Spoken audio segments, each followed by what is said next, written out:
Приказки, разказани от Хриси. Косе-босе. Имало едно време едно косе-босе. Направило си косето гнездо, снесло си в него 3 яйчица и седнало да ги мъти. Минало се не минало време и хоп, под дървото се завъртяла лисана. Косенце, босенце, дай ми моля едно яйчице, че ще ми идват на гости мама и татко да им сготвя супа. Как, лисо, ще ти дам яйчице?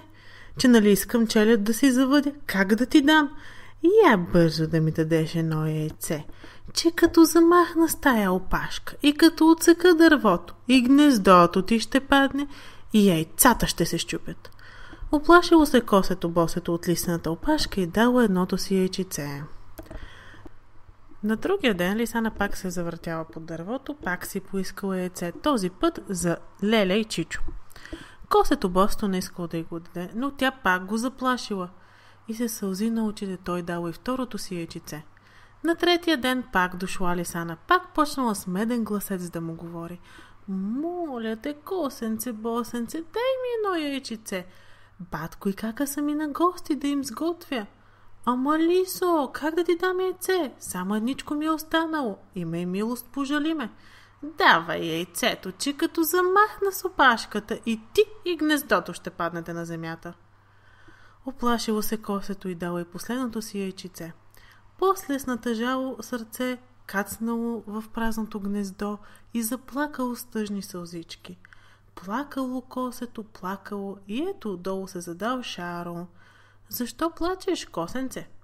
Разказало косето как ли съм му взела всичките яйчица едно по едно и накрая казал: а утре като дойде и нямам да й дам яйчице, сигурно и мен ще поиска да изяде.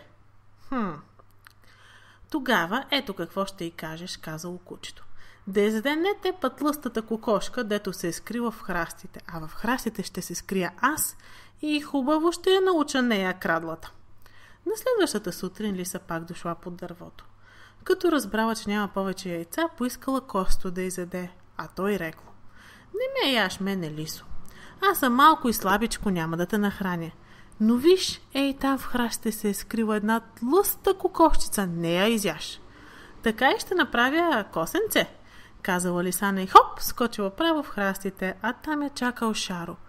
Хукнал да я гони, кожухчето й да съдере.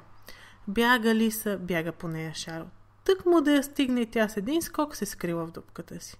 Ох, едвам се измъкнах. Дъх не мога да си поема. Пъшкала лисана отвътре.